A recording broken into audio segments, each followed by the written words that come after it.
We are back. Welcome to Shark Coast Tactical Podcast, episode 85. I am here with more illustrious guests.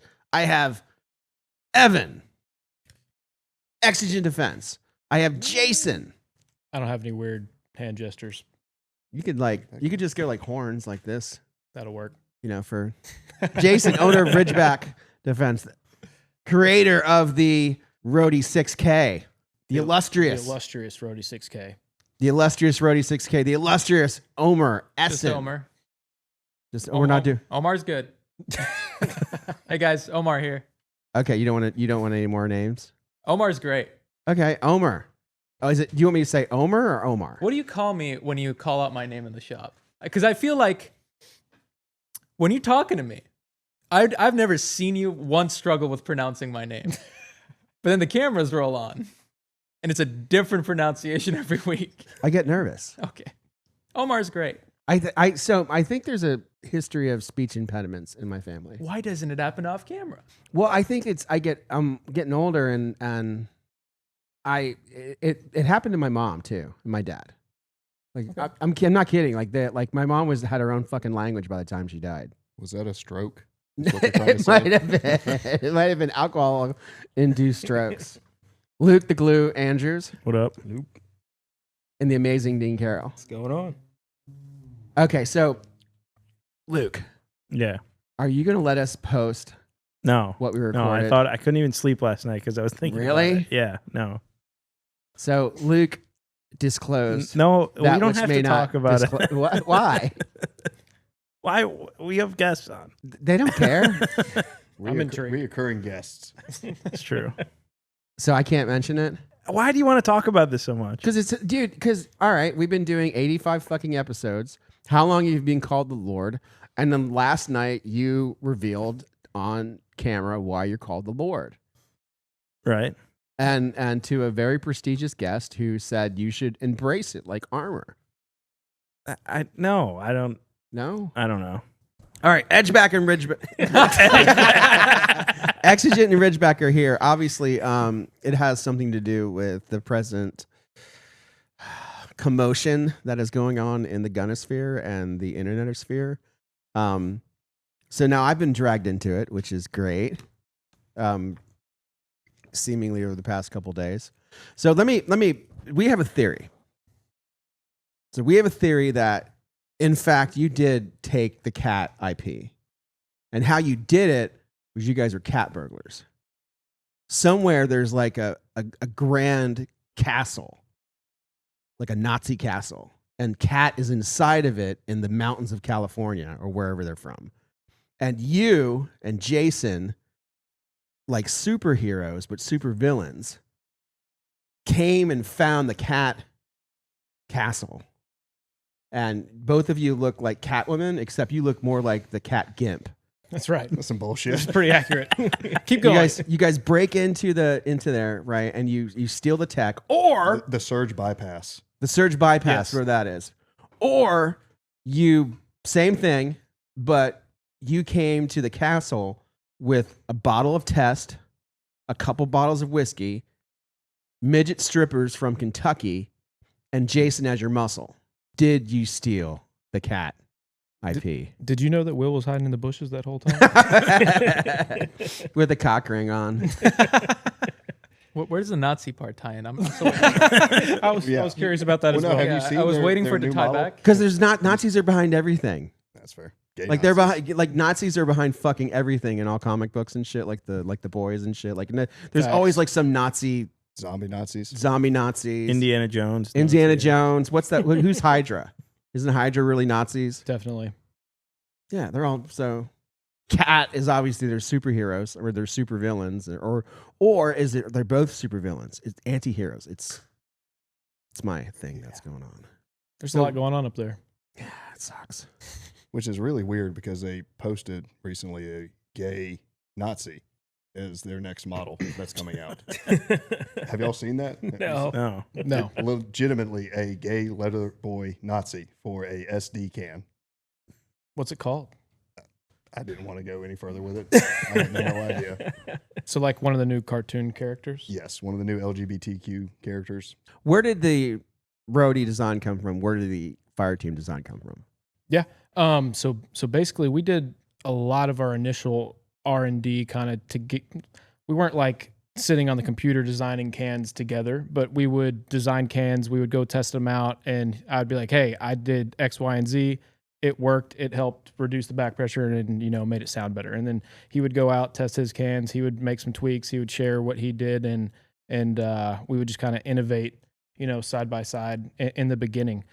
We did that more with kind of our initial offerings, the rhinos, the street goblin, that type of stuff. And then when we actually, he produced the fire team. I did the roadie. They came out at a similar time, and we kind of weren't doing as much R&D together at that point, but we'd already arrived at what concepts work. So we continued to tweak those on our own, brought them to market. I think to the layman, they look at it and they think they look the same, but they don't really understand what they're looking at. I'm not exactly sure what aspect of our cans that they've decided that we stole, quote unquote, from Cat. I've heard that it's the surge bypass, which I Googled surge bypass. It's just circuit breakers. So I don't really know what a surge bypass is. yeah. So my assumption is that they're talking about the helicals within the can, and which was done by Thermal Defense Incorporated in 2017 and patented by them, and subsequently sold to Beehive Industries as well as Patel Corporation. So funny enough, the Kitty Cat, I saw that, I think it was Alabama Arsenal did a thermal video where you see the reflex section is a helical section going down. That's actually a patented design, and Disavow Group out of Ohio pays for that patent. Interesting. I know the Velos has helicals. If you look at the market right now, the amount of cans that actually utilize some form of helical is significant. There's a lot of different companies doing that. What makes the difference is the angle of your helicals. How many degrees does it actually spin around the can? How does that gas exit? Is it doing anything before it exits, or is it just exiting out of the front of the can? How big are your portholes? Those are the variables that actually move the needle in performance. The fact that there's just a helical there doesn't mean anything. If I change the pitch of mine, it changes the performance of my suppressor. So I had to do it a bunch of different times to arrive at the final design for our helicals, and I guarantee they are not the same as yours. Which is funny because if you look at, again, that cutaway, you use a flatter angled helical that stays constant through the entire rotation, whereas I use a tighter helical spacing at the beginning where the pressure's higher, expanding out further, so more open space, more for the airflow to push through. And the Velos goes the opposite direction, so they use more open at the blast chamber, more constriction towards the muzzle, which again goes to your point. But to echo Jason, how we arrived at all these things, in a less polite way to say it is, we took a bunch of shit and threw it at the wall, and then we went out into a field and shot it and said, that one sucked, that was good, that one sucked, that was good. And we started isolating variables, figuring out what worked from there. So you guys are kind of from Lexington, Kentucky. Mm-hmm. Yep. What, 4 miles apart, something like that? Something like that. Hit Reddit. Reddit will tell you how far apart. Yeah. Bastards posted my home address on Reddit. Did they really? Mm-hmm. They did. They did? They did. Why? Must have been a slow day on Reddit. They're weighing their cans now. There must not be much going on in the industry, and they're all bitching, oh, this one's 2.15 of an ounce heavier. Okay. From the get-go, you guys are doing additive cans. Yep. And you guys were somehow designing additive cans, and primarily when you were doing the Street Goblin, the LE, and maybe the Vanish, he was doing the Rhino, the Sahara, and you guys were fucking with them. So your R&D was all right. Hey, we got the cans from the print shop. At the end of the day, I thought the cans that will sell the best are the ones that, a guy goes to the range, shoots his can, he's got 5 of his buddy there, they're all like, damn, that can sounds extremely well. I want to buy one as well. Like that was my strategy. Get a can that sounds good to the human ear, get as many of them out there as I can, as quickly as I can, and then let their buddies, buy the second, third, fourth, fifth one. That's exactly what Evan said. Which is the whole purpose of a suppressor, is to suppress first, suppress sound, suppress flash. And then once we found a good sound performance, I know second phase of that was, how do I get lower back pressure? Right. How do I get the rounds to eject in a consistent pattern? How do we get this? And once you start getting those secondary, tertiary features, that's when you know you've hit. The first one is when the internet's talking about, how's the flash on this? And that means you've checked off the boxes of all the other stuff if they're moving down the line. Because nobody says, and I'm not going to say what company it is, but Surefire. You're like, damn, that thing hurt my fucking ears. I don't care what it does on back pressure or flash or anything else. So if you can't knock off what the actual purpose is. So where did the cat thing come from? Where did it come from? Like was the Pew Science and the Otter Dump the first indication that people were like, oh, they steal cat stuff? They've been saying it for the last 12 months. Okay, why? Reddit. So it just popped out of nowhere? No, it's a great way to kill competition, to try to turn the general public against you. And when you're coming in $400, $500 cheaper, then they can't match that. So when we're coming in better sound performance, better cost, better availability, cooler brand, if you can't compete, you just start screaming that the game's rigged and you start screaming cheating.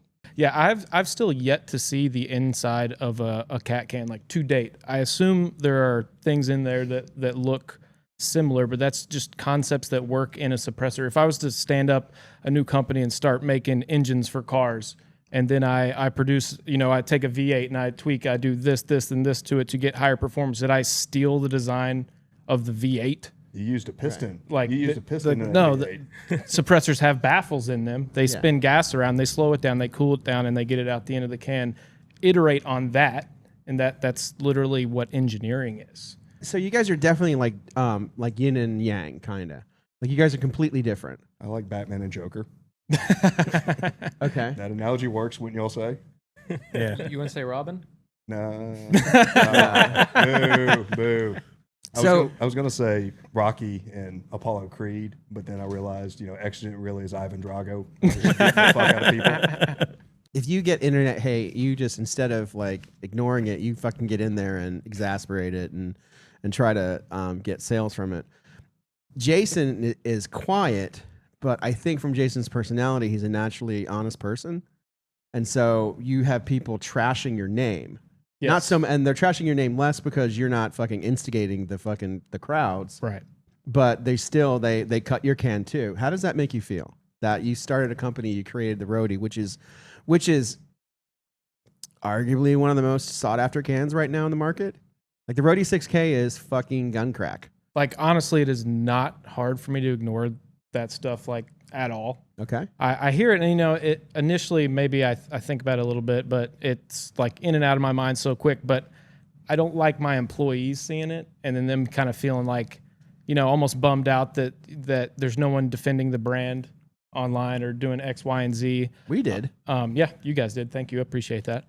But from their perspective, they're like, hey, why don't you say something? Like, they know the truth. They know that this design wasn't quote unquote stolen. They know, we just bust ass in the shop every day. They're like, we're quiet guys who like to work hard and make stuff. But at the same time, they see that kind of disparagement online, and they're like, hey, why don't you go out there or say anything back, or, defend the brand or X, Y, and Z? And it's just, to me, feeding into that is just a distraction, and I just want to make cool shit. Like, And you're an MMA guy, right? yes, sir. How many years? I competed in MMA. I started back, I think my first fight was when I was 18 years old. So that would have been like 2010. And so you are a brown belt, or? No. I did jiu-jitsu, mostly no gi. I did the belt stuff through like blue belt, and then abandoned the gi, and it was all just jiu-jitsu, wrestling, and MMA at that point. Okay, so you can whip some ass though. Here and there. As a person who can partake in the whipping of ass, does that piss you off that fucking someone's cutting your cans and putting it on the internet? The cutting my can and putting it on the internet was a bit annoying. There's a few aspects of it that I didn't necessarily want out there, but is what it is. I knew that eventually this was going to happen, and my mindset on that was, well, if someone steals this, they get something as good as ours, I'm just going to make something better. It gives us opportunity to keep tweaking and keep doing the stuff that I enjoy. The R&D, I enjoy the design, I enjoy going out, testing the stuff, seeing what works, and editing it and tweaking it from there. So it just gives me opportunity to make something cooler. Omar, what's your take on all that stuff? I really like the Roadie 6K. It's probably my favorite can. I've been begging Evan to make a Fire Team K so I can see how they compare. Yeah, love the cans. I've played with a few Fire Team Ks. Yeah. Lucky. Is it out? You have a prototype? Oh yeah, got a lot of prototypes. Between the two of us, there's Xerox boxes full of prototypes. Oh yeah. The most minor tweak, the most minuscule change that you don't think would have any effect can throw off the dynamic in an instant. And the entire thing either sounds like piss and you're like, what the fuck?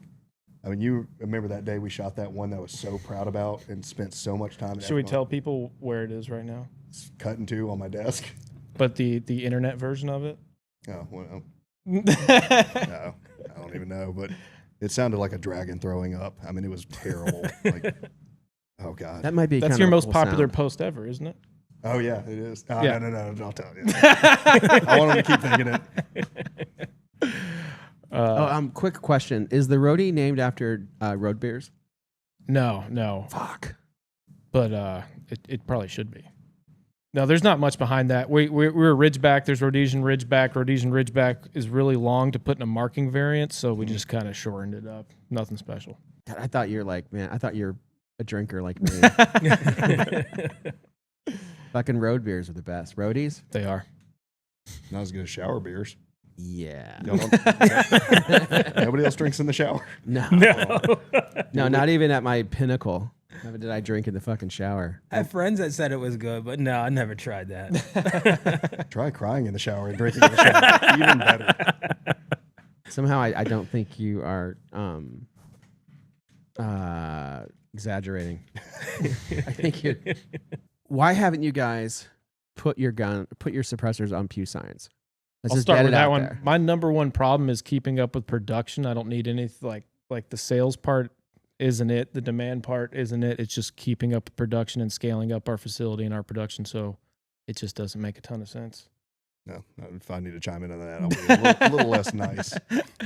Lack of transparency and cost associated with it, the inability to have a measurable ROI on the investment and the extreme investment that goes into the cost, coupled with numerous indications of just things that I wouldn't want to be associated with or I don't think would be in the best interest of the brand.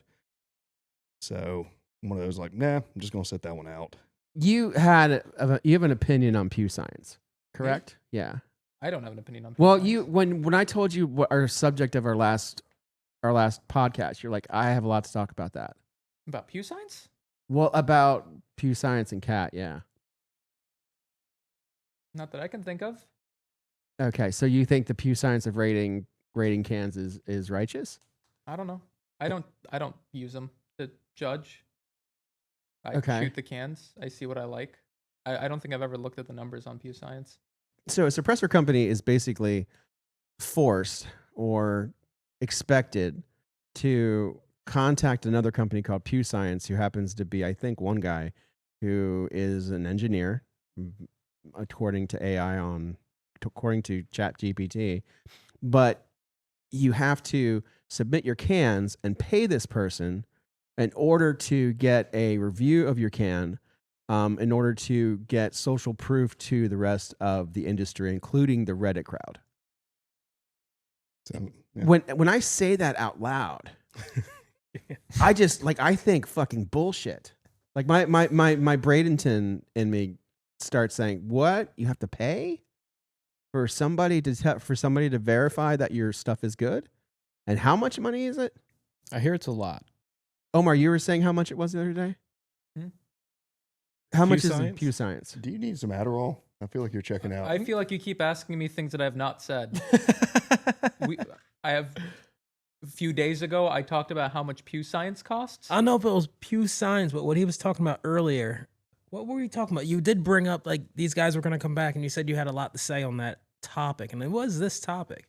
I do remember that. From what you will. Yeah, I remember that too. Yeah. It was You the were day excited. it was the day he forgot the cables. Yeah. Oh, the day I forgot the cables. That was a great day. And we were standing out here, and then You said you had a lot to say. you had a lot to Yeah. say. I really like Ridgeback and Exigent silencers. I'm not a big fan of Cat, just because I haven't shot him, and I'm not a big fan of the marketing and a few things that Evan has said. I hold no opinions about Pew Science. So people actually use Pew Science to pick the can they want to buy? Is Oh, this a lot real of them. thing? Yeah. I mean, at the end of the day, you don't get a lot of. Not everybody has the opportunity to test out every can before they buy it, so they have to rely on somebody else. The kind of content we do can only take you so far. Where our suppressor test videos, where we have the mic in the same spot and we shoot at different distances, we can get like close direct comparisons, like this one on this. If we're using the same host, you can kind of get an idea of how they sound. But at the end of the day, there's only so much a microphone can transfer. And obviously it goes into like how high quality are your headphones, how much audio compression does YouTube do? Especially when you're filming like on a cell phone, you really can't tell much nuance or difference between multiple cans. Correct. So I feel like people go to Pew Science a lot because it's like generally in the industry regarded as like the centered data points, I guess, instead of just sound. So there's a number that they can look at to judge which suppressor they're going to They buy. just break down what decibels of each suppressor. Is that what it is? It's a proprietary formula that nobody knows or he will not release based on his assertion that it's a proprietary formula. It's got a name to it, and it's allegedly copyrighted too. Yeah. Oh well. So yeah, a lot of people do use it, especially people that don't have the opportunity to go to like shooting events where they get to try out a bunch of silencers and hear them with their own ears. The next best thing is either to try to make out what you can with a person recording it with a microphone, which can only take you so far, or refer to what's perceived as a data set. I'm not super into this whole thing, so I don't know about I'm sure Evan has a lot to say about how factual the data points are. I don't know, but that's why people use it, is to try to make get a what's it called, like an objective rating of what the can actually does. Okay. I use it when I first bought my first can. I went home and I looked They at. told you the Sacred was good? No, that's I went home and I looked at Pew Science because I didn't know. I was like, oh, and it was the worst rated one on there. And I was like, God damn it. I was fortunate enough to where I started working here before I was 21, before I was able to purchase a silencer. So I got to hear them before I bought them. So I never really needed to refer. Every silencer I've bought, I've tried before I've bought it, which is, I mean, that's a unique, very, privileged position that I'm in. Most people don't get to do that, but that's why I don't use it. I don't really feel the need to refer to it because I'm lucky enough to work here where Will can just I just throw ask one on. friends. Yeah.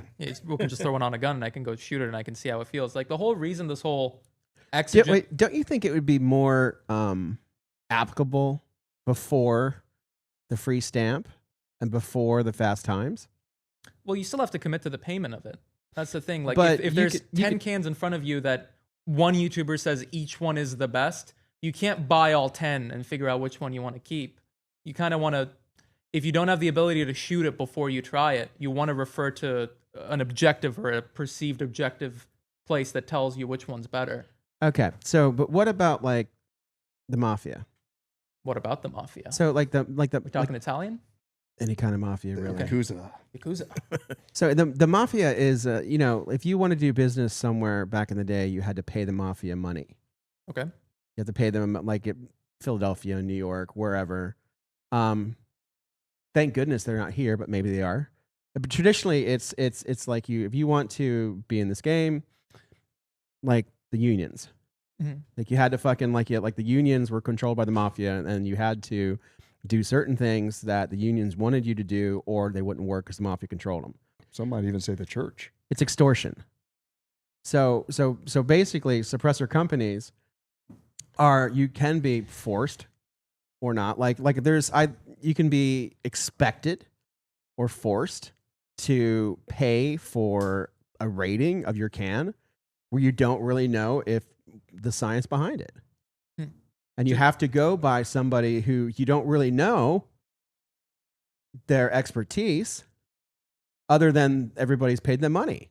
Yeah, it does come down to a little bit of blind faith. So if Right. you can't replicate the actual tests, if you don't know what numbers he's putting into the algorithm, how's he's testing it, what equipment is he testing it on, is it outside, is it inside, was it hot that day, is it the same ammo? There's so many variables that can really move the needle, and without being able to watch or verify or replicate the test, you're just assuming that he entered the correct number Exactly. on his spreadsheet, and it spit out, the correct score And what do we know about power and money that they corrupt. that they corrupt?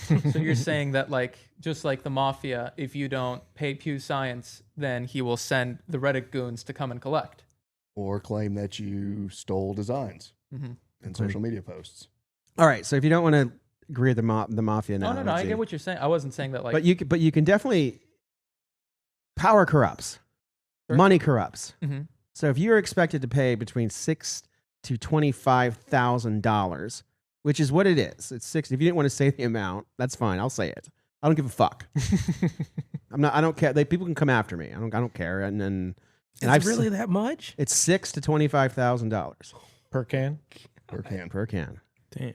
We have the right here, and I've signed no NDA. You can, I've been sued before or whatever. But so if you're expected to pay that much money, I get it, right? It's okay. Like, you get social proof. It's advertising. It's your advertising budget or whatever. But why not? So how many free cans is $6,000? It's a lot. A lot. Now multiply that over every model between Sahara, between the Roadie K, the Roadie KJ. Well, no. What I'm saying is so let's say you spend 10. Okay, Right. what if you took that $10,000 and you gave free ones? Yep. Free cans to dealers. Or you did a That. rifle giveaway. Or you did a rifle giveaway. Well, your rifle giveaway is more bribery. Oh yeah, 100%. But you can you can take the marketing budget, if you want to call it that. You can take the marketing budget and make 20 free cans, 30 free cans. No, that's exactly the math that we were doing in our heads. It's like, all right, Bingo. if ultimately we want to get as many of these out here as we can, my goal is to have someone shoot it and their friends to buy it from that point. Right. I'm going to send it out to people and ask what they thought. Right. That's- Just send it on out. Just give it It's away. literally that simple. Like, for us, anytime I've sent a can to an influencer, I have like 0 standards. I send them a can and I say, hey, if you like it and make a video, that'd be cool. It's always great when somebody shits That's on about you. it. There's Yeah, I've had a couple shit videos. I'm like, hey, thanks, jackass. But that's about as far as the direction goes from my point of view. I would say my introduction to both of you guys was extremely grassroots, relatively. Evan came down, and Because of Eric. was it because of Eric? Yeah. And somehow, like, Evan and Eric were fucking. Interesting. No, they somehow Yeah, Evan he- started talking to Eric, and then Eric DM'd me, and he said, "Look, there's this guy, Exigent cans, and they're fucking gonna be really good, man. They're really good shit. We need to. I got the price list for you. We need to put in an order." And I was like, "Whoa! Fuck these people. Who are they? Who are these fucking? No, fucking Eric. And I called up Eric, yelling at him, saying, "Look, goddamn it." These fucking suppressor companies, they're gonna fucking make you think their shit is good. They fucking suck. Because I thought you were somebody else. I did. Like, I thought you're like somebody else who was just trying to get up in our pants, and their cans suck. But then he came in with the test. Notoriously, No, where is my What- test? It was a bottle of whiskey. Oh, okay. notoriously, when I make videos, you don't tell me that I'm making a video or what I'm making it on until the day of. So I showed up to work expecting to work like normal, and you're like, "Hey, there's this guy coming down. You're gonna do suppressors with him." I'm like, "Fuck yeah, I get to shoot today instead of working behind a counter. It's awesome." Evan walks in, a little intimidating. Not gonna lie, a little intimidating. I'm like, okay. And then as we're driving to the range, the only thing in the back of my head is like, if these cans suck, do I tell him? Strong guy, big guy. And I was legit like scared right before you were about to shoot. Right before we were about to shoot, I'm like, oh, I'm not gonna lie, I'm also scared of this guy. But And you didn't have ears on either. well, I did. And then you walked up. I said, "You need ears?" And you went, "No." And I was like, "Okay, let's try this out." I've gotten my ears ringing before. Took them off, fired, and my ears didn't ring. And nowadays, it's either because suppressor technology is getting really good or I'm losing my hearing. That's not the only can that does it anymore. But when it first happened, the fire team was the first can I shot where my ears for 5.56 on a short-barreled rifle. let me Vanish. say. Yeah.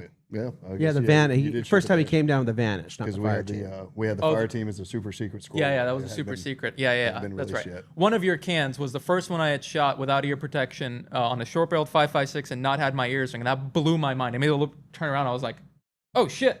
I don't have to lie. I don't have to like see if I'm gonna lie or just hurt his feelings or get my ass beat. Like, these are great. These are awesome. I gotta tell everybody. So that went on, and I became, A1 Exigent Defense Glazer because I genuinely really liked the product. And little while after, when I went to SHOT Show, I met Juicy Media, and he started talking about, hey, I have a can, the Rody 6J. What is the Rody 6J? He starts telling me about it. He started telling me about you, and I was like, I gotta try these out because Evan had mentioned you guys as well. I'm like, we gotta try them out. So when yours came in, I was super excited. I shot this regular Rody first, and I was like, this is great. Just like shooting the fire team again. This is great. Doesn't ring my ears. And then I shot the K, and that blew my mind all over. So I was like, that's not that much louder, and it's like smaller. And so now that's the one that's on my gun, and the Rody 6 and the Exigent Fire Team are still the ones that I recommend, and the K is my baby that I love. It's my favorite too. And that didn't need any numbers or tests or bribery of any sort, even though Evan did try to bribe me. I didn't. He said, you got your little noodle arms, we can fix that. And I was like, no, thank you, sir. I'm worrying about this. Luke, what do you think with what we said about the present situation? I mean, it's that's crazy that, and there's no competition really. There's no competition. There's no other, There is, but it's not a commercially available Okay. competition. So like Boxstein Consulting out of North Carolina, legitimate weapons testing laboratory for the military, for other weapons manufacturers. You can pay them to go test a bunch of cans. Mm-hmm. And I'd actually early on reached out to Pew Science and said, hey, I want to commission a test for an indoor shoot, or, what would it be like sound shooting down a hallway, shooting out of a vehicle. And that was early on, selling a lot into law enforcement early on. So I wanted to be able to present to law enforcement and say, hey, this is hearing protection devices, see what kind of damage you can have. And that was the first indicator for me when I was talking to Jay on the phone, and you ask somebody a binary question and you get back more words than yes or no, Mm-hmm. or you start not getting answers. And I've done enough depositions that my radar just immediately goes up and I can't not hear it. So I start asking the question again, and I start from a different direction. I ask the question again and again.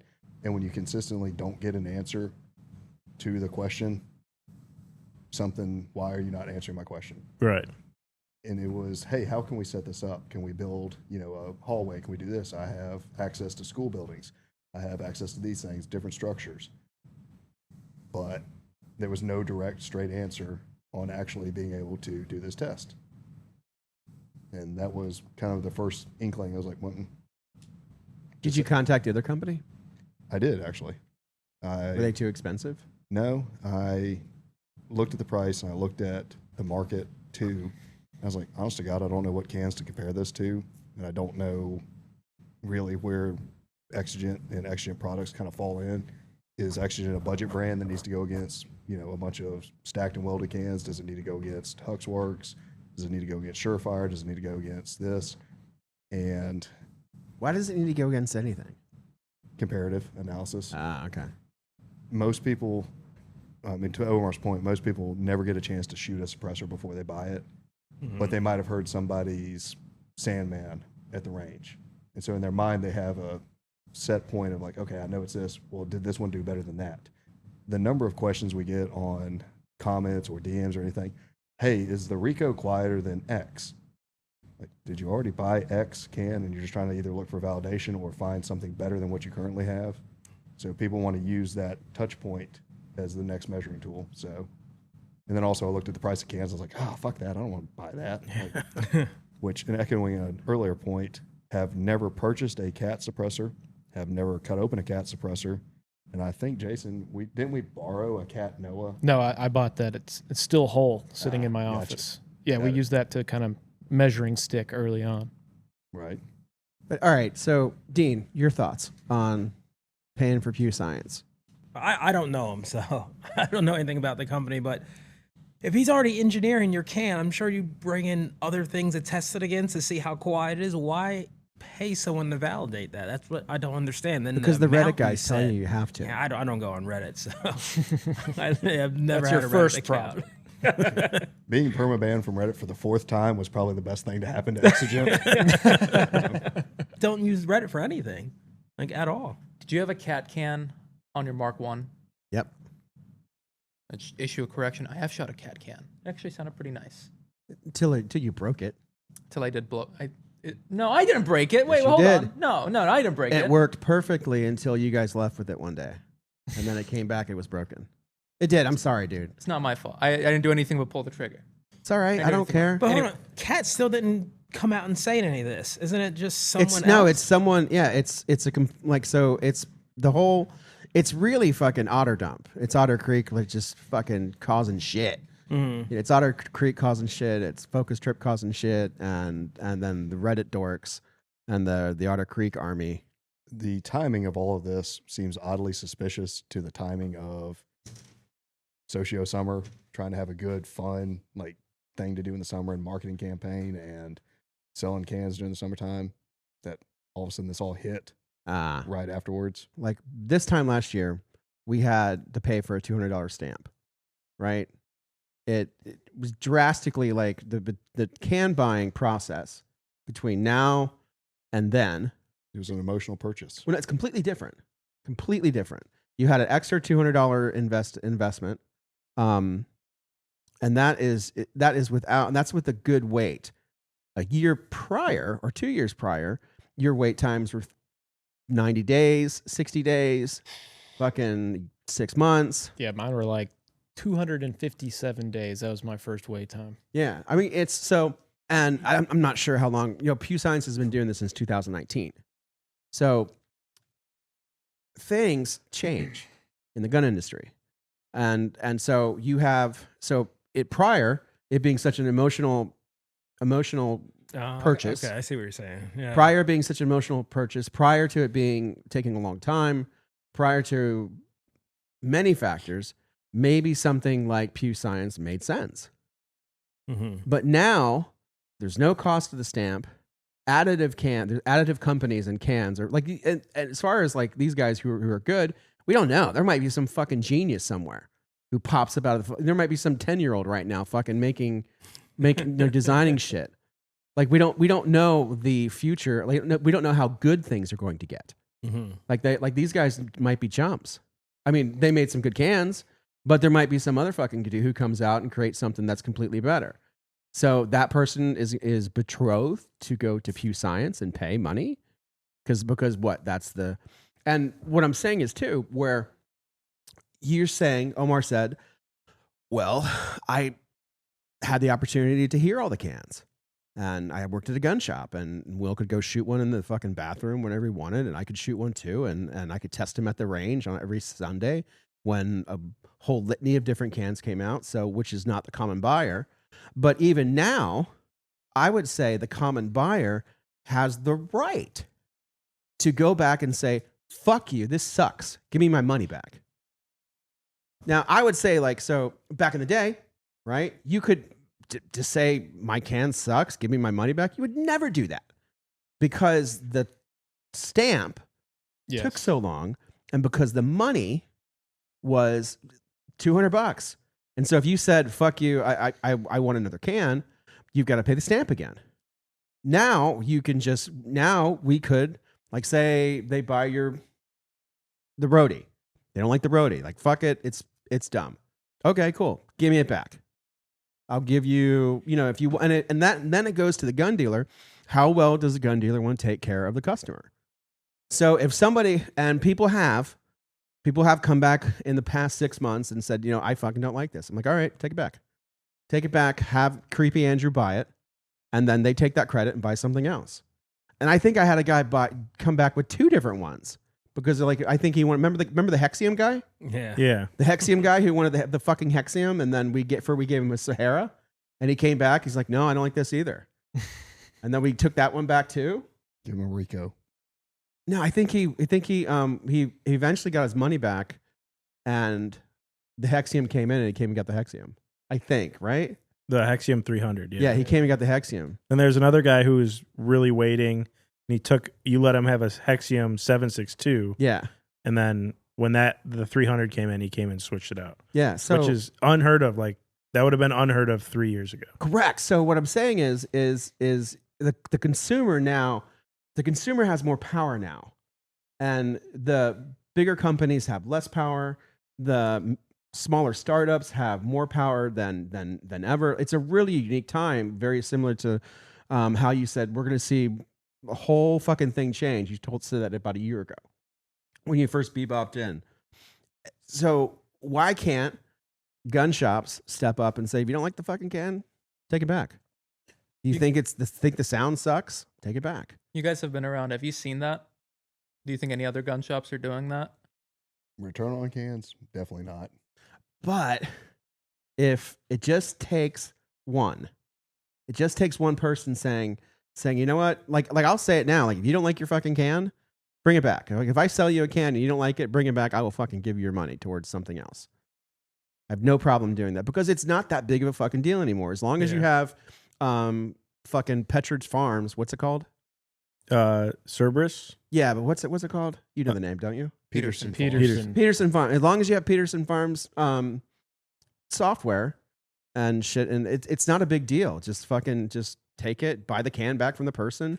It's easy to buy a can, and then if they don't like it, give it back. I've taken poloniums back because people come in and you're like, oh, I want the can, and people come in and say, give me a fucking polonium, and they're like, all right, great, here, $4.75, take it. And then they buy it and they come back. And I've had guys come back and say, fucking gas in my face. Bad. You know, what do I do? I'm like, here, just take this fire team. I'll take your money and then we'll sell that used. That's a really good point. Whoa, did you guys hear that? Timestamp it. No, when it comes to people coming in already knowing what they want, there's a lot of people that come in asking specifically for the polonium. They've got I feel like when we first got Exigent and Ridgeback in, I would have to do a lot of selling. Then we made our videos on it, and you know, a lot of our clientele watches the videos and kind of trusts what we say. And I mentioned how much I like the roadie and the fire team, and from that, people started coming in and asking for the fire team and roadie. But I feel like for as long as I've worked here, people come in asking for Otter Creek cans, and they will refuse any input. Like if we don't have it in stock, It's like a cult. Yeah, like may I interest you in this? We don't have that in stock. They'll just walk out. Do you think that's because of the Reddit thing? Do you think that's like, what has he done that does that? Because I am curious about it. I would say more people come in going, I want a polonium, than most other companies. Usually people come in with an open mind. Maybe they'll have a few in mind. Oh, do you recommend this? Do you recommend this? Or they'll, just straight up come in with no idea. They'll just be like, hey, I want a can for this. What do you recommend? I would say that he did what Jason and I have done, but 4 years ago. I see. That makes sense. Budget can, coming in well underpriced from everybody else. Decent, really pretty good performance to cost, so good coefficient on, value to the customer. And that's just 4 years of sales and being out there. But now you have a new era of suppressor innovation, suppressor manufacturing style, and much, much higher performance. So we're at the start of that wave. Okay, I got an answer. It's just, the market isn't educated enough yet. We're having some problems move legacy brands. Like we bought legacy brand suppressors during buy group season, expecting the sales to match what we did the previous year. And we bought legacy brand suppressors under the numbers that we expected that we did the year previously, expecting that in the suppressor boom of 2026 that we would sell the same amount. With legacy companies, we're having a big time trouble moving them. And it's because, well, obviously we're carrying different brands, but we really haven't brought on that many brands. It's because the technology has passed the legacy brands and the cost is down. So people are buying more effective cans at a better price. Whether it's you, whoever, it doesn't matter. The Otter Creek can, Otter Creek came in, boom, They came in and at the time, 2019, 2020, whatever, like what was out there? Sandman for double, right? Like we sold the Sandman for under $1,000, but the Sandman MSRP I'm pretty sure was double. Every other can at the time was probably double. How much was a Saker? Do you remember? Saker was $800 at one time. Yeah. They're $500 now. Like they're really not $500. They're $500 now, $600 sometimes. But at the time, the Saker was almost $1,000. At the time, the hybrid was $1,000. The Omega was $1,000.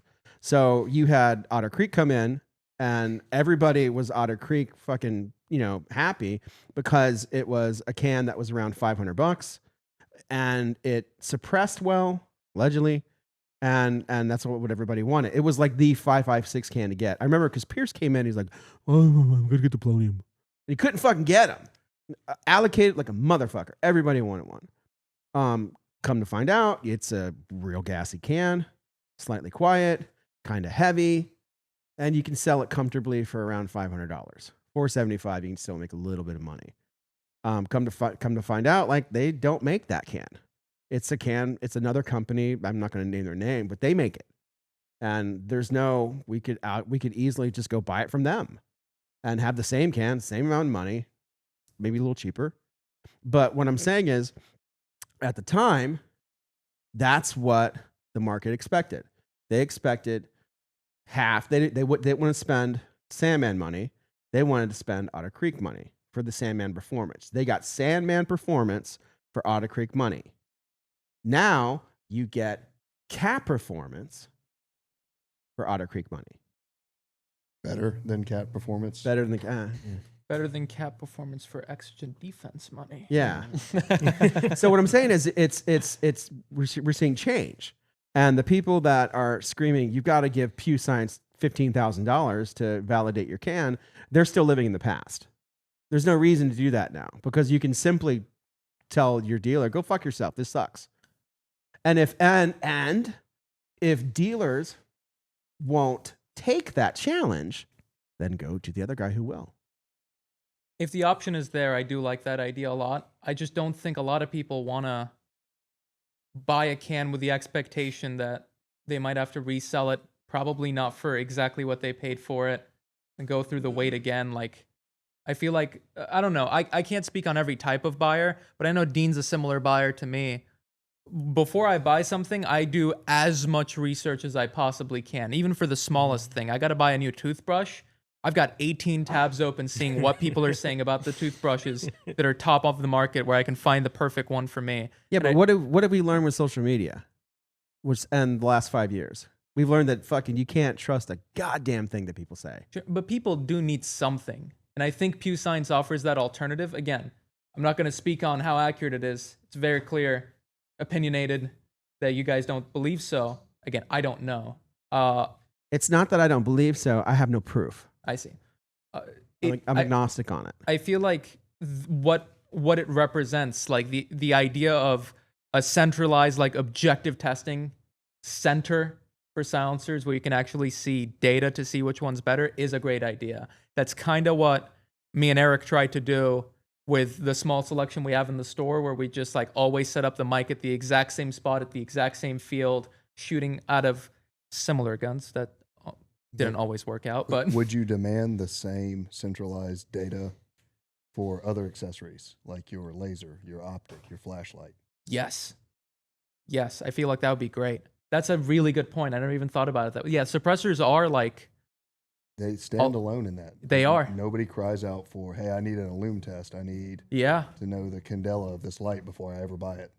I wonder why that is. Do you think it's because of like? It's because it was hard to get, and it's the same problem that Will alluded to earlier, because you're buy it and you're stuck with it. Which is why I think That's a Sons great of point. Liberty is getting a bunch of shit right now, because it's hard to get a Mark 1. You got cheated me. You cheated me. I didn't get my Armad barrel. I see. That's a really good point. Yeah, I never even considered like, we don't really have that for optics and flashlights and stuff like that. And like the very few ones we have are not public, like you said. Like it's usually military testing that people refer back to. Right. If you're talking about like a serious best optic, it's usually one selected by the military. That's usually all we have to go by. Like, what do you say when someone wants to buy a serious, like, duty-rated optic? You tell them, okay, Aimpoint D2, EOTech, EXPS3, maybe SIG Romeo 4T. You know, you come up with something that has some sort of military backing, or at least the company has military backing. Or is it made in China or not? I do like Haro-san. Haro-san is good. One of the crispest optics I have. Vortex all day. Vortex, baby. Vortex, baby. When I talked to fellows last night, Nick and Nick, like both of them were real high on Pew Science, and I could be, signing my own death warrant by going against them, but I would feel a lot more comfortable if it was free. If it was a free service, or if it was minimal. Like I thought maybe it was like $1,000, $6,000. And then there's tiers where you can pay more, and then there's other tiers where you can become a corporate sponsor. That just screams fucking bullshit. And there's instances of it in the gun industry. Like for instance, if you want a better spot in SHOT Show, you have to become a patron member. If you're a patron member, it's $4,000 per quarter, $12,000 per year, and that gives you the ability to move your booth according to how many points you get per year. Like what is that? Of course, you're supporting the NSSF, which is a political lobby that's supposed to help our gun rights and stuff like that. And you're supporting the gun industry, of course. But really, it's a huge amount of money that you have to pay. And you can't move or you can't do anything. The NSAGW, if you want to get in front of distributors, the traditional route was you have to go to the NSAGW.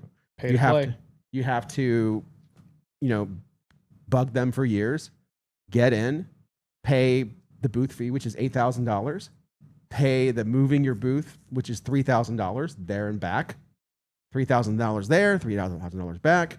You have to, the expenditure of thousands and thousands of dollars. Now distributors will find you if your shit's hot by giving it to influencers and YouTube people. And I get you can't really trust influencers. You can't. You can trust you. A lot of people, like people. I hope I'm not considered an influencer. No, I didn't. And I love when influencers say. I love when influencer people say, I hope I'm not an influencer. It's so cringe. Fuck off. then don't be online. No, the specific term influencer. Then make a new term. Well, Thought leader. Thought leader. I'm a kid who works at a gun shop. Creator. Creator's great. Creator's a good one. Okay. Yeah, because Creator's they're all calling creators. Like, I hope I don't influence people, dude. I don't know what's going on. Then why reply to their DMs? You reply to their DMs and you tell them exactly what you think, which is influencing them. Conveyor. Conveyor. I like conveyor. But all right, so same. So the traditional way to get into distribution, if you wanted to get into distribution, right, was number one, you want to get into SHOT Show. You want to get into SHOT Show, have a product, have a booth, spend tons of money. Hopefully a fucking guy comes by. You email the people prior. You maybe set up a meeting and you get them, right? And maybe you feed your family. Maybe from SHOT Show you do enough business for a year, and then you have to go again next year. And that was the traditional way to make money in the gun industry. If you were good enough, you could make enough money, afford to pay for the NSAGW, get a booth, be a new vendor, play the game, go to the dinners, maybe make a donation, maybe you get more meetings with distributors. Now, if your shit's good enough, you send your product to the different people that have reach on Instagram and YouTube and such, people like PewView, people like Juicy. You send, like, if your shit's good enough and you know it's good enough, you send it to them, they like it, they'll create enough buzz that the distributors will find you. See what I'm saying is it's shifting. So it goes back to creators. You have to rely on influence. That's where it gets iffy for me, because there's a handful of people I really trust, but a majority of people I feel like, even if it's not a malicious thing, if you're a dude who's maybe not, at the top of your game where you're making millions of dollars, I'm talking about like I'm not even talking about a tiny guy too, just somewhere in the middle, middle class, working class YouTuber. Yeah. if somebody gives you a free product, Mm-hmm. inherently there's going to be bias involved. No matter if it's intentional, no matter if it's malicious or not, you might omit something, you might sugarcoat something, even if it's not flat out lying. If somebody's doing something for you, you're going to want to do something back. I feel like just naturally. Well, until there's a better system that develops, that's what we've got. That's what I want to get into is like you talked about, you wish there was a free service. I do too. If there was some sort of service that anybody could submit their, and it makes me think of like in the stories of old of like military trials, like Accuracy International, they submitted their rifle to their military like selection for a new sniper rifle just to get free testing, basically, just to see, because they knew that they would run it hard and spend their own money on the ammo and figure out where the failure points are and what needs to be improved and tell them that. And now they don't have to pay somebody X number of dollars to test their can. They can just give it to the military and the military will test it and they'll get it for free. We're doing that right now. Their rifle happened to be so good that they just won it and then they had to figure out how to actually supply them. But I don't know if that's still going on. And if it is, I don't know if it's as trusted mainly because of SIG. The fact that SIG has won all the military contracts, I feel like has kind of gotten the public perception of the validity of like general big army military trials. Kind of, it's been painted in a negative light. Because back in the day, you could be like, oh, this won a military contract, and that in the back of your head meant, oh, that's great. Nowadays, I see, oh, SIG wins a handgun contract or a machine gun contract or whatever, and I'm thinking, which general are they hiring? That's even if that's not true, that's all alleged. There's no proof of that as far as I'm aware. That's just what I've heard, and that's what I think of when I hear that thing. When I hear something, that's why now people are looking at SOCOM contracts, because that's apolitical. Mark I won the SOCOM contract. That's not as painted in a bad light as the XM7 won the Army contract. It's interesting because on one hand, I feel like the only way it can be free if it's government, which is not free, it's tax dollars. But anyways, we're paying for it anyways. But on the other hand, I don't really trust the government or the military that much. So is it just soft contracts? Or does somebody need to be, a charitable tester? What do you think? I was really inspired by talking to the Knicks last night, the PewView guy and the fat electrician guy, and how they said it's. I always thought that influencers were just cocks. Sorry, influencers. I didn't trust a single one of them. I would never even think about sending anything to any of them. Partly because I'm shy, and partly because I don't agree with paying people for your product. I agree with giving selling your product. Like for me, we sold staccatos, right? We didn't give a staccato to anybody, but we sold staccatos in Sarasota 6-7 years ago. And it took, the first staccato took me 3 months to sell. Like it sat in that case for 3 months and no one bought it. And then slowly but surely people started buying staccatos, and then their friends start talking. And then we had free reign for 4 years and sold hundreds of them. So grassroots was what I'm used to. And giving stuff to people isn't grassroots. But after talking to the Knicks last night, I'm like, maybe it is grassroots and maybe it is the way to go now. It really depends on the individual at the end of the day, because you have people like Tyler, Juicy Media. His entire reputation is based on him giving accurate reviews. If he said this suppressor is extremely good and then everybody got it at home and it sounded like complete dog shit, they're not going to go to him for another review. They're not going to watch his videos moving forward. So, Agreed. So if someone shoots their content in a particular way to where he's getting a bunch of different stuff from different people and it doesn't look like an infomercial every time, he's actually putting out good, high-quality content with high-quality microphones, showing side-by-side testing, and then arriving at a result versus taking like a single product and doing an infomercial on it per se, which you do see that sometimes. But for him, he's got a ton of integrity, and he gives a really honest take on the stuff he's had a chance to review. So you kind of gain that respect over time, and then he risks a lot by giving giving a piece of shit product a good review. That would sink his ship. He's one of the good ones. I like him a lot. Yeah. He's a really cool guy. I feel like I fucked up. I just been giving them to chicks with tattoos. Like I made a guy when he finally could get 10 pull-ups. I told him I'd give him a can. Wait, did you make him send you video evidence? Yeah. Solid. No, seriously. How long did it take? Couple of attempts. He tried, like he couldn't get it for the first couple of rounds, and then he's got 10 pull-ups? 10 pull-ups. Be like, fuck you, dude. Jason, you hinted at. Are you guys submitting for military trials? We've got different stuff out being tested by different military groups currently. Sick. Yeah, absolutely. Awesome. Very cool. Dean, what are your thoughts on all this?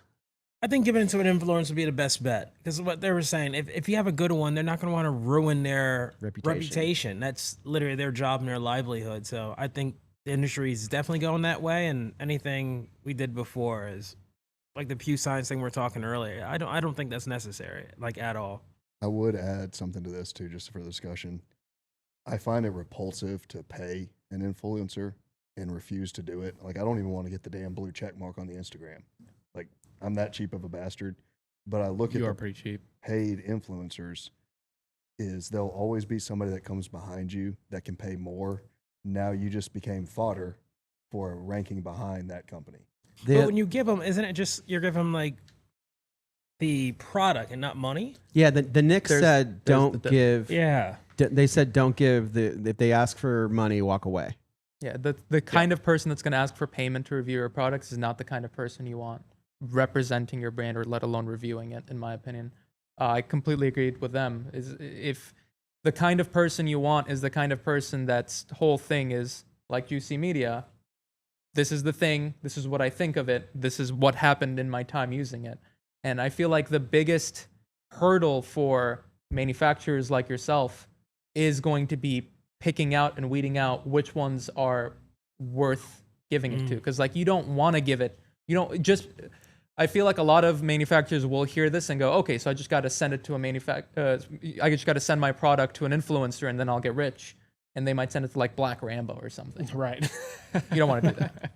That's what they mentioned. They said that. Yeah, you don't. That's They gonna. said don't send it to him. That's gonna hurt more than it is going to help. You want the kind of people that are known for honest, good takes that don't have a track record of peddling shit. It's also There's the few and far consistency of between. the message. You know, if you're comping a can to a low tier, he's got 10,000 followers on his YouTube page or something like that.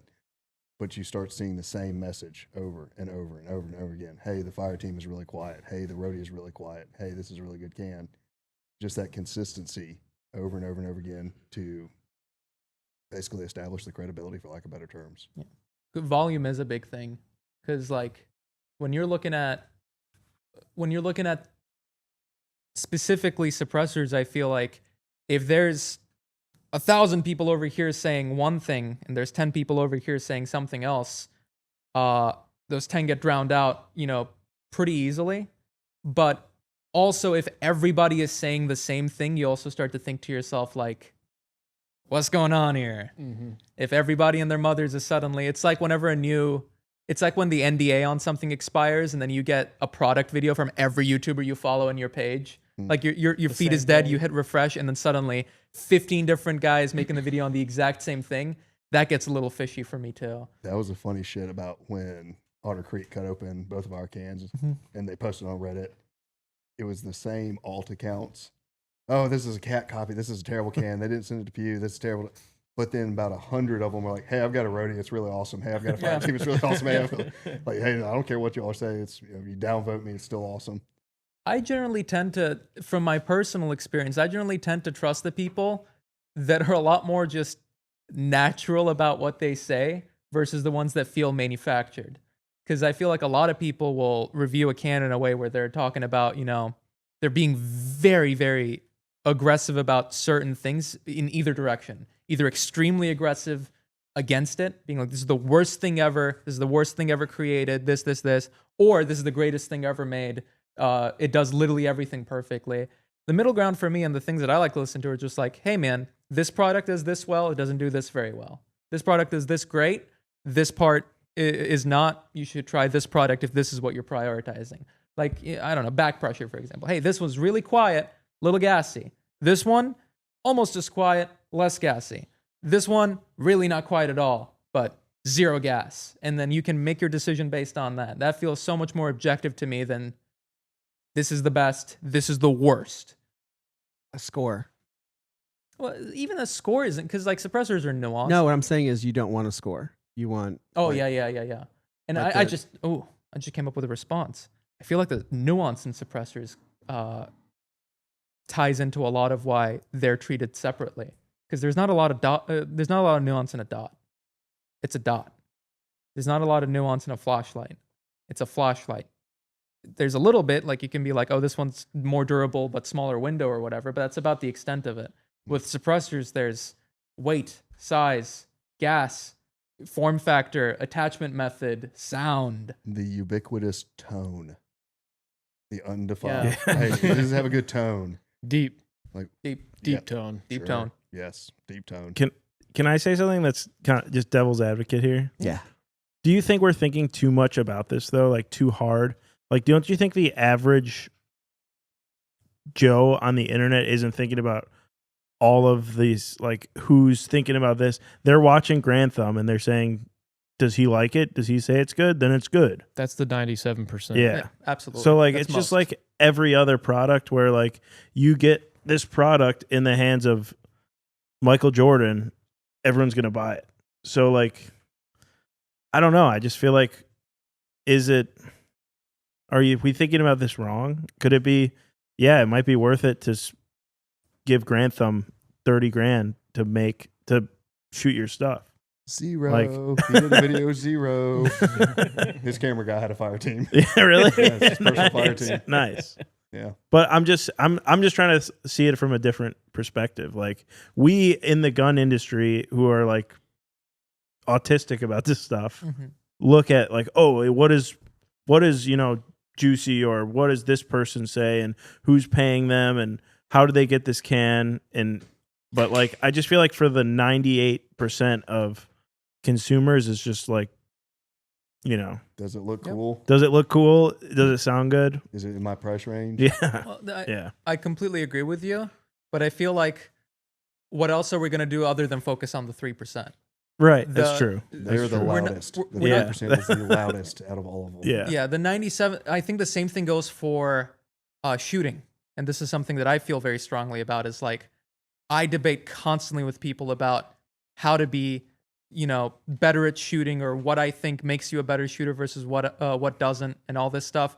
At the end of the day, 99.99% of gun owners do not want to train to a capacity of whatever. They just want to buy a gun, go to the range, fire the gun at a target, and have fun, Water have a good heater. day. And they're living a much, much happier life than most of us. 'Cause they're not worrying about this shit. I focus on the 0.001% where I'm just like, in my opinion, this makes you. I completely understand while I'm saying it, 99.9% of people listening do not want to get to do not care about their split times, or do not care about their build drill times, or do not care about, what their out of the holster is. They just like guns because guns are cool. And there's absolutely nothing wrong with it. But there's also not much I can really engage with that Right. That's conversation true. about. Yeah. Right. I want to engage about the stuff that is being debated, that is the very small percentage. Because I feel like only a small percentage of people actually, use guns in the way that I feel like I want to use guns for. Right. Like foregrips versus no foregrips. Like foregrips versus no foregrips. Right. Or, where do you hold the handguard? Or optic height. Optic height.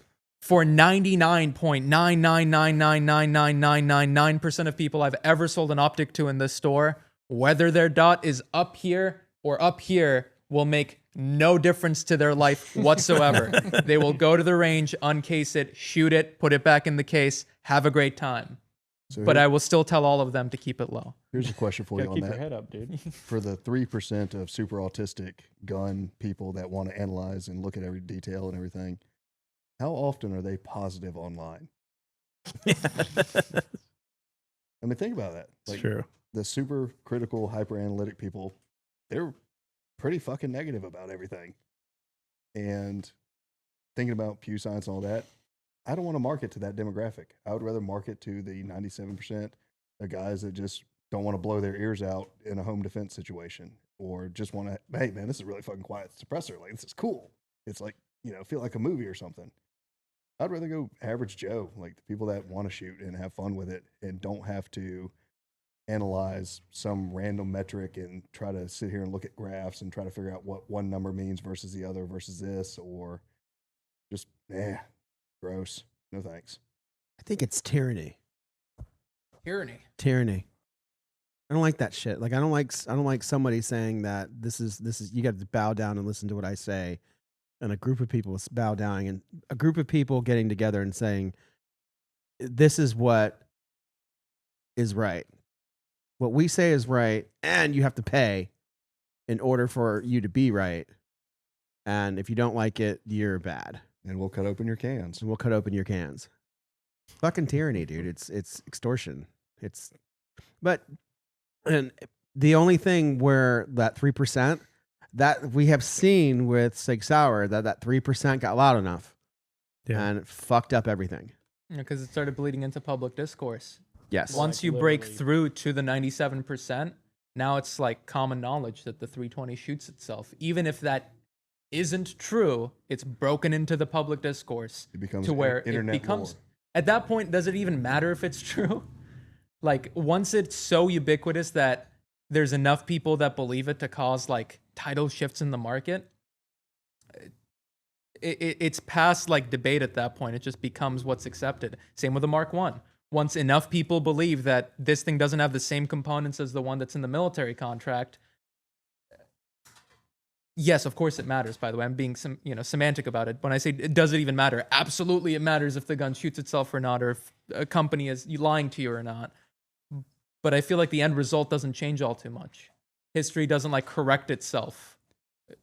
The side of truth doesn't always, Right. Which I think that backfired on the OCL and Pew Science. Oh, they're just cat cans. And then the consumer looks at it as like, but it's $400 cheaper. Okay. Like, I'll just buy that one, which might explain surging sales this month. So who is Otter Creek? I'm not taking What are you that looking one. at me? I already got enough hate and enough Andrew in my DMs. For Oh, the you're last gonna 10 pull months. Omar and bow down. Bow down. Yeah, I've been going that one alone for the last year. Which, yeah, to your point of hating tyranny, I would rather solve my own balls than back down from a bully. So I'm willing to stand and fight, even if it torches my entire village in the process. I don't like. That's like I understand that the 3% saying negative shit are 3% of the people, and you don't really have to worry about them in the market unless it gets loud enough and it bleeds into the regular market. Then you go down the 320 route. But my problem, I think, when I see people being bullies, it's fucking red flag. And usually bullies are full of shit. Or I just got bullied too much when I was a kid. I'm trying to be quiet. I had the whole school come after me one time. I got hit in the face with a guy with a lighter in his hand. Split my head open. Nice. Not like a roll of quarters or something. Nah, I Straight up pussed lighter. out. The guy was fucking huge. Fair enough. Huge. But No. it's this. I think power corrupts. Money is power. If the whole industry is paying a guy between $6 to $10 to $15 to $20,000 to review their cans, and there's no independent, there's no competition that you can give money to, or say, like, it's only this. Like, who's to say the person's going to be honest? You're just going to believe that person? I guess competition in our free market. I mean, there's only two ways out. In the society we live in, if you have a problem like this where there's one company doing something and there's no competition, your two options are free market or government. Either the government takes it over and the government establishes some sort of free taxpayer-funded suppressor testing, studio, or a competition of Pew Science pops up and then... No, here's an alternative. Oh, let me hear it. The American Suppressor Association. Y'all test them. And don't put a rating or ranking or anything. Certification and made it past a certain decibel level. How do they get funding? They have all kinds of corporate donations and everything. It's not expensive to go to B&T in Merriman, Utah and say, hey, can I borrow your really expensive meters for the day? and then go shoot a bunch of cans. Hell, they'll render all the data for you. Like, who do you guys know who funds Sammy? Like the I'd assume the government. I don't know though. like I feel like they need something similar to that. That's a really good point. Yeah. You know? You know what SAMI is, Will? I don't know what that is. Tell me what it is, Omar. SAMI is like the ammunition standardization. So like once a round gets approved, there's a SAMI spec made for it. So that SAMI is the guys that keep in check that like every 5.56 round is going to work out of every 5.56 gun, and one's not going to blow your gun up or whatever. They're the ones that hold the standards to what the actual dimensions of the round are. That's why we have differences between like 2.23 and 5.56. 5.56 is a SAMI like spec'd round. Every single dimension, every like Is 8.6 a SAMI spec round? That's a great question. I don't know. I know Brittingham posted some videos on that where he was critical of Sammy, and it was based on the rate of twist of the barrel and some things. So I think it might be now, but I don't know. Okay. Sporting Arms and Ammunition Manufacturing Institute. I never even knew it stood for anything. But yeah, standardized guidelines for firearms, ammunition, and components in the U.S. I didn't know they did more than ammunition too. I was pretty ignorant on the subject. I just know that they're the guys that basically outline like, this is what a 5.56 round is. These are the dimensions. This is how thick the wall has got to be. This is what the round has got to be and whatever. And then people that make the ammo have to abide by that standard so that, and the people that make the barrels and the guns abide by that standard so everybody's shit works together. Okay. So I think a couple of things. I think as a store, I'm going to make it an official policy that if you don't like your fucking can, like if we end up selling you the wrong fucking can, then I'll take that fucker back And exchange it for a fire team. and exchange it for a different can. Full price. Oh yeah. Give you back. And I've already done that for at least a year. Like I traditionally will bow down to the customer if they're asking for like a return, unless it's stupid. When does it sunset? What do you mean? If somebody comes in with a can they bought 7 years ago, Oh, you're yes, gonna buy yeah, it back at right. full price. AAC can. No. The $1,000 they paid for it back in, No, it's gonna Yeah. be it's gonna be up to me because I'm the boss. Bringing my sacred But back. you're talking about the policy. What's the if you're Fair gonna lay it market out value. on the internet that you have a policy that you're gonna buy everybody's can back? I feel you got to be a little. It's up to my specific. discretion. Like if you buy your can and within 2 weeks you like I shot this thing and it fucking sucks, I'll take it back. Okay. Because I don't want my store to be the store to sell anybody the wrong thing, and it happens. Like fucking Goofball 1 and Goofball 2 fucking do that shit all the time. Not all the time, but I've fixed plenty of problems where. Like fuck, somebody just like Creepy just processed a 5.56. It was supposed to be a blackout. You know, like and so we always take shit back. I mean, I'll take it back, and I'm never going to send my shit to Pew Science. Like I'm not going to send our 22 to Pew Science. I'm not going to send our 5.56 or a blackout when it comes out. I'm not going to do that. I think that's wrong. I think you should take that money and send it to the different people that you trust online, and then I'll use. You know, Here's an extra idea. Griffin Armament is doing a wounded can special. So if you have a damaged can, like a baffle strike or a blown out can, they'll take it and give you 50% towards the purchase of one of their cans. Wait, any can? Any can. With a baffle strike in it, they'll take it back. Actually, I don't think it has to have a strike. They don't have a strike? Nice. They'll just buy back any can. You can start carrying Griffin Armaments that way. Get everybody to bring in their cans and just start en masse sending them back. now we also take used cans in all the time too. I don't give you a shitload of money for it, but I'll take them. I'll process them. Like if you've got them, So you sell used cans? oh yeah, a lot. Which is crazy to think about. 18 months ago, we would have never thought about that as a concept. Oh, we They got sell good too. yeah, They they sell sell good. right away Yeah. usually. They sell right away because you buy them at the price that you know that they're going to flip for, Yeah. and the person's usually pretty happy just to get rid of it. buy my old prototypes. I got boxes of them. Why don't you just give them to me? That's fair too. Give them to me, and I'll give them away to people. Do you charge for these cans? Is given cans as reviews? Give you half. But I think that the way that we're going to go forward is we won't when our cans come out, when we have enough, and I have your problem now. Like I can't keep up with demand. Like all the misfits that we have, they're spoken for. Like we have POs that people have already they want those cans. So I can't start handing them out to influencers, but when I can and I will, I'll do it. But I think that giving money to somebody, if your credentials are not publicly known, if your system is not publicly known, and you're paid an exorbitant amount of money, and then if the Huxwork was the number one can forever, you've got to, like, there's enough things that's weird.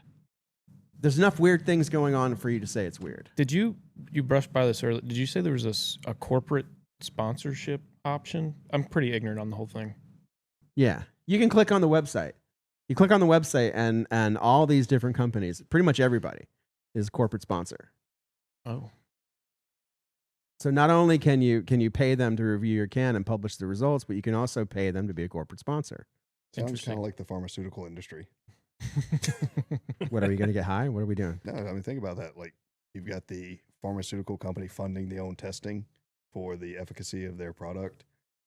And they're also, I don't want to say paying for the testing, but we're funding this lab by other means to test it. I mean, do you trust those results as much? Y'all bitches got quiet. I don't know what the fuck you're talking about. You're talking about like It's right. Y'all, the light bulbs came on for you. No, I get it. It's like Pfizer doing COVID testing and saying you need this vaccine. It's safe. And but- we paid for the test. Yeah. And we also fund the, tester Yeah. by providing the corporate donations. we funded the virus too. That's the word on the street. Can I ask a couple non-political suppressor questions? Please do. I feel like Hub might be the best thing to ever happen to the suppressor industry. No. Wrong. Well, look, I'm not Wrong. I'm not saying That's what The- we need testing on is the damn muzzle devices. It is a pain in the ass when you're paying a warranty repair for somebody's shitty QC that they had a misalignment that blew your can for. but what if every suppressor had a different thread pitch and only certain you're saying it would be better if only certain devices worked on certain cans because there would be less error? Yes. Okay. See, this is why I'm asking. You know what would be great? 1/2 by 28, 5/8 by 24 across the board. Yeah, but not everybody wants to just direct thread. How long does it take you to unscrew a Xeno or a Plan B or anything else? And when's the last time you quickly detached a suppressor and threw it on another rifle? It's not to throw it on another rifle necessarily. It's just, some people want to shoot unsuppressed sometimes. Some people need to collapse it to make it fit into their bag. The last time I did it is my backpack gun has a can, and it's got Plan B on there. And if I need to throw a can on there, I don't want to direct thread it. That's my main thing. But the main thing I was getting at is not even the concept of QD versus direct thread. Just the fact that an entire industry was able to agree on one thing. It genuinely feels like when USB-C came out, because USB-C came out and suddenly it wasn't micro or lightning or A or whatever. Everything was USB-C, and that was great for my life. Everything being USB-C has made my life better because I can find a charger fucking anywhere. So in the same way, the fact that Hub is the industry standard and it just kind of happened is really good from a salesman perspective, because now when somebody asks me, okay, which works on this, I don't have to memorize a timesheet, even though I would actually really like to memorize that. But anyways, your average salesman doesn't need to memorize anything. They can just tell you, hey, this can works with anybody's anything. Just screw it on in the back. That's great to me. There's still a decent amount of memorization that goes in there with like one thing that plagues us are phone calls all day, every day of people wanting to mix and match different Plan B mounts with different Plan B muzzle devices and then ask me if it's going to fit. Like I have no idea because there is no metric of how deep that's going to set into the can. And they're asking about like a 6K who's got, a shallow blast baffle. So you can't, stick a long muzzle device in there. I see. But they'll be like, I have this, Reardon Plan B adapter, and then I have this Wolfpack Armory recessed Plan B muzzle device. So are they going to fit on that can? Which what every consumer is going for right now is the lowest profile. Yes. As close to the handguard as I possibly can get it. You know what does that? Direct thread. thread. You don't have to ask. We've had this argument. It's irritating many because times. the muzzle devices play a huge role in the performance of the can. They do. They can accelerate the baffle erosion of the can. So you stick a surefire 3-prong in there that's this freaking long. 3 prongs channelize the heat, the blast, the explosion. It basically acts like a cutting torch. And so it will start to erode straight through. And did a courtesy repair for a guy on one of our cans. He had an old YHM style. It was ported, and then at the top of the ports, it was 45-degree angles. Well, because of, what is it? Not Candela, it's a C word. Basically how things follow the track of the surface. So like when you put a spoon underneath water and it tracks that spoon and comes back around, well, the blast is tracking that 45-degree angle on the chamfer coming up and then going right into the baffles. So it's not I'm dispersing. so lost, dude. Talking about how much I hate muzzle devices. Basically, You he's play on saying- your phone for a minute. Basically, he's saying a flash hider, specifically a 3-prong flash hider, is going to erode your blast baffle a lot faster than heard a brake that. or going direct thread. Brake's going to work the best. Like that, if you have a brake with a tight bore, it's absolutely going to reduce wear on your blast baffle, even versus direct thread. That seems like the opposite of what like I would naturally think of, because I think brakes and I think explosive. To the side Explosive to the side is good. versus straight ahead into your blast baffle. I see. Well, that also begs the question of you have an inner diameter of a circle of the can. Now you have something punching it repeatedly from the inside. Right. Will that expand that inner diameter over repeated heat cycles? Will it start to walk under full auto fire? Will it change that? But it's, again, direct thread would have solved all that because the blast comes out and goes in all directions at once. So it has the ability to push the air column, to push the forward blast promulgation, I won't say uniformly, but in the path of least resistance. So when you have that brake come out and shoot everything to the sides, you're almost trading one for the other.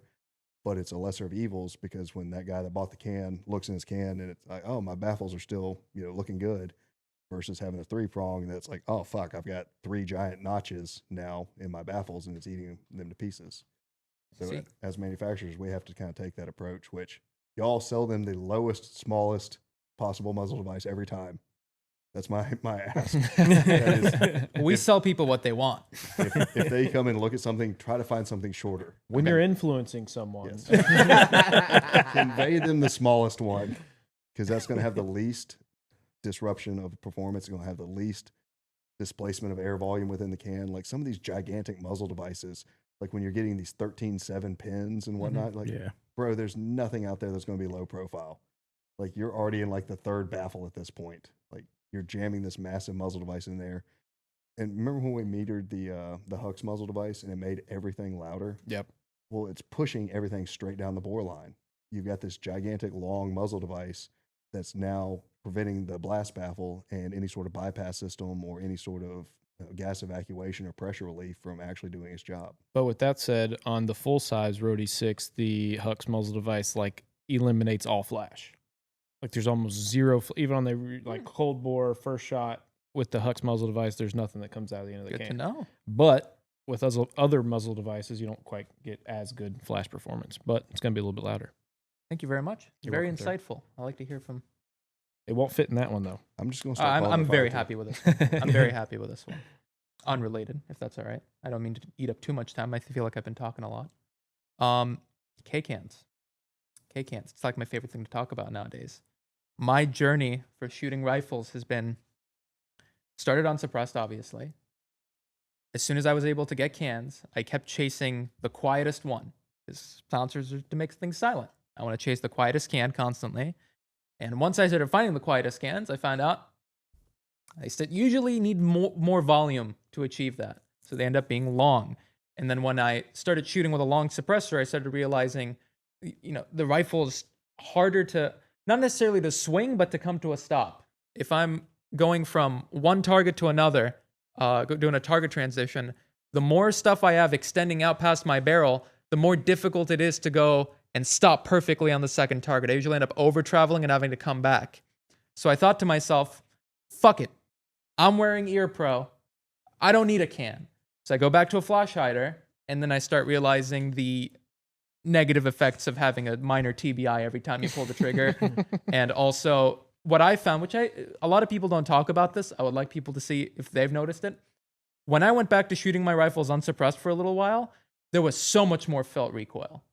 I don't know if that's just the weight at the end of the gun, but that's something I experienced. I took all my cans off and I started shooting unsuppressed, and I just, like, the rifles were jumpier to shoot. I threw my cans back on, back to normal, what I was used to. I don't know if it was just a me thing, if I'm stupid, whatever it might be. Yeah, I agree with you. That's the whole reason I started going suppressors for long range. Just the recoil is easy to track, fire, and still see my target in my scope. So recoil reduction, not having a traumatic brain injury every time I pull the trigger. Cans are great, but when they're long, they make it harder to go, actually point. My solution I found was itty bitty short cans that do just enough to where when I pull the trigger, all I feel is the recoil. I don't get gas back. I don't get like a concussion that I can feel in my teeth. It's just a soft push of 5.56, which is great. That's what I want. But also keeping it close enough, or, I guess close enough to my support hand to where I can still swing it. I feel like I love it so much. I want to tell everybody, get a K-can, get a K-can. Now, Your opinions on K-cans? the new consumer, I need a K-can. Well, we all know that K-can is Kurt's German K. Mhm. It's used to be indicative of a smaller version of a larger can. And it used to be that anything kind of 6 inches or less was considered a K-can. Have you all seen a shift in that now that the market doesn't want anything over 5 inches? It hurt. Small. 1 inch. How much of a difference does that make? You can get better performance out of it. But Make a lot of difference if it was direct thread. very much shorter barrel profile, everything. Wait, Omar and I have had the direct thread argument many times. Right? I think that everybody should be doing direct thread, It would eliminate the cost of the adapter, the Yeah. muzzle device, everything else that goes with it. and it's quieter And you look at some of these Yeah, adapters and more muzzle accurate. devices, and more accurate. Yeah. Like I'm looking at some of the questions people send me. I'm like, dude, that's like literally half the price of the can. Like, And weight. and wait. And then they blame the can for it. Mm-hmm. Like, sorry, that's a hill that I'm willing to die on. So, for the record, you guys did not break into the cat castle. It's more of a sex dungeon. You did the sex We did dungeon. not break into the sex dungeon. Okay. I imagine if they had a sex dungeon, you'd be the first one there. 100%. You'd be the first one there. I'm still really sad they blocked me. You're blocked? Yeah, they blocked me. And the one that finally pushed them over the edge, of course, I'm needling them on social media constantly. And being that they're not an American company, their, colloquialisms don't really match up. But they said, oh, look who showed up for a little noise today. And of course, my smart ass said, yes, you're my go-to source for loud noises. And then they blocked me after that. That's mean. Come on, guys. Is that what it finally pushed you over the edge? So, your designs, you had nothing to do with it. Is there anything else you'd like to tell the world about the present? I feel like this is directed at me right now. No. Well, Jason doesn't really talk. He doesn't Yeah, care. I'm just gonna go back to the shop and make stuff. Yeah. Just don't have it in me. Can't not do it. But obviously, with all the OCL BS going on and everything, and Andrew strategically posts, cut away the cans, waits a couple hours, and then posts, oh, he called the ATF on us. Hey, do you want to comment on that? It Did you call the ATF on Andrew? No, I did not. Okay. Now, what Andrew's doing is a red herring. So when y'all saw that, what's your knee-jerk reaction? Oh, Evan called the ATF because Andrew cut open his cans. This must have just happened. This was an immediate response or reaction. That's a strategic red herring on Andrew's part of trying to make one thing look associated with the other. About 18 months ago, so this has been going on for a while with OCL dogging on us, trying to keep the brand down and not have competition. About 18 months ago, he started posting on social media that I stole a suppressor from his facility, which is his grandmother's house, and It used to be his grandmother's house. right, taking over the garage or the backyard. It's not anymore, though, right? How do you prove that you don't have something? You can't. So me being an attorney, number one, I have to look at a worst case scenario. How bad can something be? The first response was, oh, fuck, this guy's posting that I stole a suppressor from his facility. That's a serious thing that the ATF takes seriously.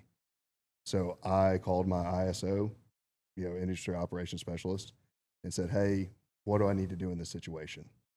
Do I need to have a site inspection? Do I need to have an inventory in my books? How do I get ahead of this? That this is not something that y'all knock on my door at 2 a.m. and say, hey, we're going through your shit now because you've been implicated in theft of an NFA item. He walks me through. He's like, okay, cool, man. Hang up the phone. Well, apparently they called Otter Creek and said, hey, did espresso get stolen from your facility? No. Okay. That was the end of it. So everything that he's referencing about you try to get us swatted, you try to get all this other stuff. The state director called you out by name and dimed you out. First off, when you see hyperbole like that, maybe question it just a little bit. No, the state director didn't call you. They have people for that. They have agents assigned to the state. So immediately be leery of things that make it look accelerated, make it look more egregious than it really is. So that exaggeration. No, did not. It's not called a state director. It's called a DIO. Bingo. Director of Industry Operations. That's who's in charge of your fiefdom. And we all have ISOs that walk you through the process, come meet with you. They serve as a point of contact. So Mistake you made was calling the ATF though. You usually call a lawyer. You call an ATF specialized lawyer, and then they contact the ATF via back channel. which is, You don't call your ISO. that's actually how normal business is transacted. This is a normal business. This is firearms business. Oh, you sent us a cease and desist. Yes. When you were threatening to blackmail dealers and continuing to post defamatory statements. Like, yes, a cease and desist, you can basically just wipe your ass with it. It is not legally binding in any way whatsoever. A cease and desist serves to provide Did you send cease and desist out? 18 months ago You did? to him, yeah. Like, hey, stop posting all this stuff that's not true. Ah, okay. So what I'm getting at is that you pulled off an Ocean's 11 level heist of a single Otter Creek can, and then covered it up. Single Otter Creek can. Was Jason involved? Even though he posts cutaways of all his cans on social media that you could just literally snap the picture of, put it into Fusion, and Fusion will render the exact design for you if you wanted to. But number two, like, why would you steal something that's already 100 years old? Why would you? And also like one of the most regulated items in the country. And now we're switching to these designs or cat designs, which also the model is changing to. It was the white bread, but now it's the alley cat apparently. I'm just waiting for it to be the big black cock. Yes, they have a model called the big black cock, BBK. That's their 8.6 model, which I always wonder about that. Do you walk into the gun store and ask the guy, how do I mount the big black cock? Like, what do I need to do for this? Like, how do I get this on? Like, is there a good tone to the cock? But that is something that not discussing on social media, because you can't convey that in a social media text or post or anything. And at the same time, when you submit yourself to engaging in that kind of thing, you're basically submitting yourself to the jurisdiction of a court that does not care what the truth is. So why even bother? So you sent him a cease and desist, but you didn't call the ATF on him. No. Okay. Now you're conflating the two again. In response to Andrew cutting open our cans, Okay. nothing, Nothing. literally nothing. Okay. Knew it was coming at some point. And weirdly enough, Andrew's posting, he's been talking shit to dealers about me. Well, why'd you cut open Jason's can? He told me. He told me it's because I was friends with you. Oh, good. Drag you down, motherfuckers. Yeah. Did he really? Yeah. Essentially. Nice. What, did you contact him and say, hey, what the fuck, what are you doing? Yeah. I was like, hey, what's your motivation here in cutting our cans open and posting it on the internet? And he gave me a long-winded response of basically, I hate Evan and you just got caught in the crossfire. Did he say why he hates Evan? Not exactly. Bullies don't like people standing up to them. Doesn't like me now. Bullies don't like when new products come in and can erode their market share and they're not as popular anymore. Yeah, the shitty thing is one thing I've learned is the market doesn't like it when you're fucking Riri. And even like I'm constantly on the line of Riri. Like I'm constantly like battling, like going too far and being too bombastic. Like you can't go full Riri. And when you start doing some of the things that I've seen, like that's gonna hurt your brand. Right. I mean, as you said before, like the best thing to do is destructive capitalism. Make something better. Make something better, make something cheaper, or make something better with better tech, and you can be more expensive. But make something better. You know what I mean? Make something better is the goal. So, what's your goals for the rest of the year? Make a better can than this jackass over here that's smaller. He's got I want a 3/7 inch. Yeah, we don't share designs anymore. No. The competition is on. Okay. Which is fun. Like, Yeah. so Jason's whipping up on me right now with the roadie, but I just jumped in with the Rico Yep. Well, it's a Rico matter of is time solid. before he jumps me in somewhere else. Yeah, the Mamba's coming, right? Mamba's coming.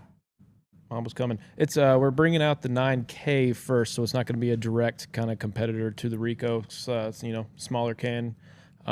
It's not as quiet as the Rico. How is it a K when there's not a full size? That's a great question. Full size comes later. That's comes what later. a regular did. They came out with the K, then the Ultra K, and now's the long. Right. What, I've been telling Good people too that the Roadie J is already passed, that the Roadie M is now the new thing. So, like, dude, that's like 3 generations ago. We got a lot of roadies coming. Right. 762's coming soon too. That thing's pretty badass. Does that prevent us from being friends though? Does that prevent us from, going to ranges, shooting, and doing stuff like that? No. Like, we're having a fun competition. There's 78 million rifles in the country right now. And I forgot what the number is from the ASA, but a fraction of that have suppressors on them. It's a wide open market for everybody. So why not have fun with it? Like I challenged BOE the other day on social media. EVT posted a comparison of 4 9mm cans.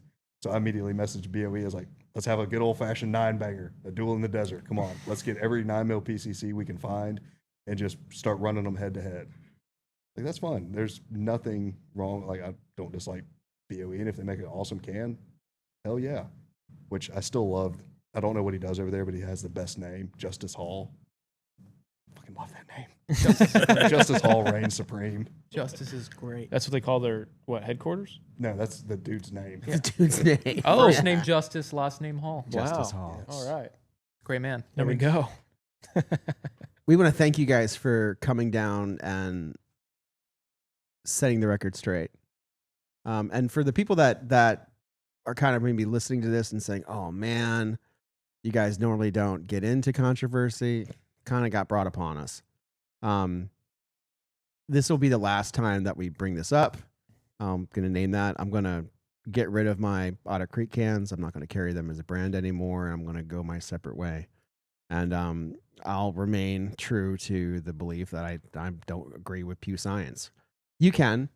You have the right to. And if you think that's how to measure cans, I don't think it is. I think people, whether it's influencers, customers, people are the best market data, not a dude who just claims, who doesn't give his formula to rate your can. And I'll stand by my word that power and money corrupts. And I think that the last 6 years have showed us that. If there's anything that we can hold true, would be that don't fucking believe everything you see, and question everything. And when a whole group of people attack another group of people saying that you need to do this way, you've got to be suspect about it. Appreciate you guys for coming. Absolutely. We will see you again.